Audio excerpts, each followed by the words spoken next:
सभी को प्रणाम नमस्कार। ये इसमें से कुछ भी नहीं कहूँगा। रात का समय हो रहा है, कल वोट डालने जाना है और आप लोगों से कोई अपील नहीं करूँगा। ये मरी हुई जनता से मैं अपील करना भी नहीं चाहता।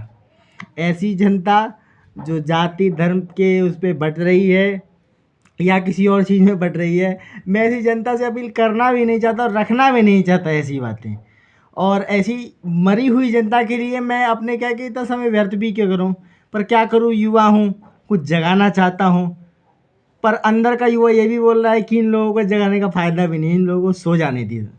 क्योंकि आज आप तन के सोएंगे और कल आप तन के जाति धर्म पर वोट देंगे। और कुछ लोग हैं जिनकी बपौती भी है किसी किसी उस पर सीट पर, और वो अपनी बपौती के लिए बहुत लड़ रहे हैं, बिल्कुल संघर्ष कर रहे हैं। और इस बपौती में आप उनका साथ भी दे रहे हैं। मैंने बहुत लोगों को सुना कि नहीं नहीं वही है असली लीडर और ये समथिंग। और आप लोगों को समझाने का वैसे कुछ फ़ायदा नहीं है, पर मैं समझाना चाह रहा हूँ, आप लोग समझिएगा। तो अगर किसी की बपौती है तो सिर्फ जनता की बपौती होनी चाहिए।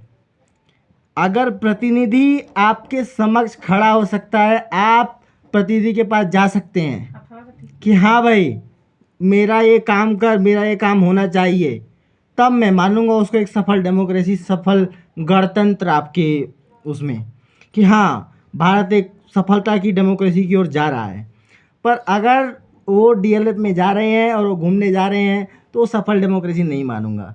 पर आप मरे हुए लोगों की दिक्कत ही यही है कि आप लोग डीएलएफ वालों को ही सिलेक्ट करते हैं जो यहाँ दिखेंगे नहीं। फिर आप किसी को भी सिलेक्ट करिए, वो आपकी है। क्योंकि आप लोग तो जीतने वालों को समर्थन देते हैं। दो चार लोग अभी मिले मेरे से, बोले कि हम तो उसी को वोट देंगे जो जीतेगा, हम जो जीतेगा हम उसी को वोट देंगे। उनसे पूछा भैया कौन जीत रहा है, नहीं जो जीतेगा उसी को ही वोट देंगे हम। तो ऐसे मरे हुए लोगों के लिए आप कुछ नहीं कर सकते हैं। बोलते हैं ना I will fight for you but I will not compete for you. मैं आपके लिए लड़ सकता हूँ किसी मतलब ऐसे किसी से, पर आपके लिए कम्पीट थोड़ी करूँगा किसी से।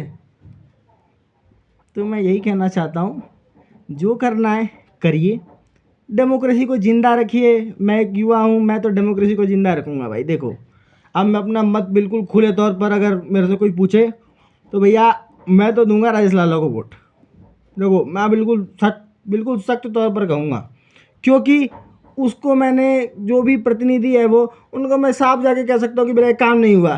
ये पूरे अगर नगर के लोग सब जाके कॉलर पकड़ लेते, पानी भर जाते, तो क्या वो अकेला जिम्मेदार है? क्या विधायक जिम्मेदार नहीं था उस वक्त? ऋतुराज झा भी जिम्मेदार नहीं था, पर लोग उसको नहीं पकड़ते थे क्योंकि वो तो डीएलएफ में रहते हैं।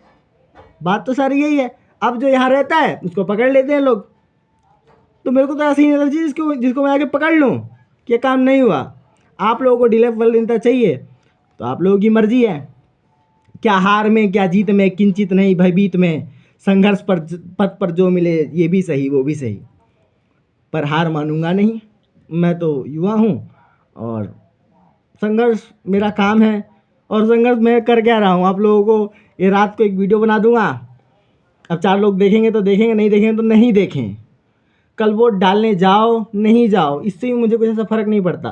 पर मैं अपने आप को आईने में शक्ल दिखाने लग रहा हूँ, इसलिए वीडियो भी बना रहा हूँ। वरना आपको डीएलएफ वाले लोगों के साथ रहना है तो रहिए। मैं तो देखो मैं तो इस राजेश लाला को वोट देने जा रहा हूँ क्योंकि ये बंदा मुझे मिल जाता है। और इसने एक ग्रुप भी है, बाकायदा एक ग्रुप बना रखा है। लोग उसमें लोग गाली गलौज कर देते हैं कि तुमने ये काम नहीं करा है। नेता ऐसा होना चाहिए कि सामने से बोल दिया कि तुमने ये काम नहीं करा और उसका रिवर्ट भी आया कि भैया आपका ये काम करा दिया है। मुझे तो ऐसा नेता चाहिए। और बाकी आपको जैसा नेता चाहिए आपकी मर्जी है। आपको नेता चाहिए जो बोलता है हिट लिस्ट में आपका नाम आ चुका है, हम ये करके दिखा, हम ये आपको दिखा देंगे, आपकी जो भी है। मैं ज़्यादा उसमें डेंस में नहीं घुसूँगा, पर आप लोगों की मर्जी है। अब कुछ मरे हुए लोग उठ के आएंगे कि तुम्हें नहीं पता, तुम बच्चे हो। हमारे ये मतलब प्रत्याशी का नाम ले लो, चलो ले ही लेता हूँ ना।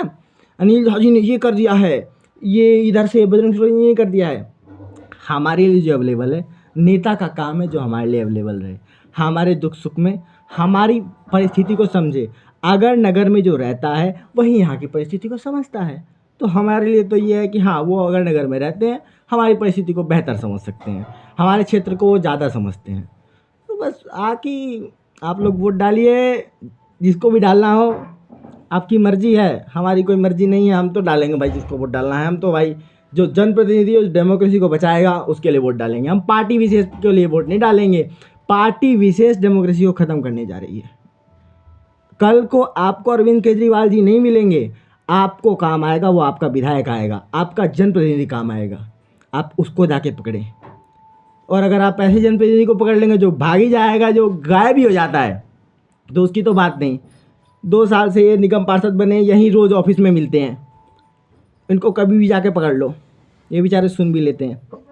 और बाकी तो भैया देखो, आपकी मर्जी ही है, आप लोग करिए। आप लोग तो जीतने वाले को वोट देते हैं, तो पता नहीं कैसे पता चल जाता है आप लोगों को ये लोग जीत रहे हैं। बाकी डेमोक्रेसी आप मारते रहिए, मरती रहेगी डेमोक्रेसी। मैं तो चाहता हूँ अब धीरे धीरे ख़त्म हो जाए, ताकि मैं भी अब राजा बन ही जाऊँ।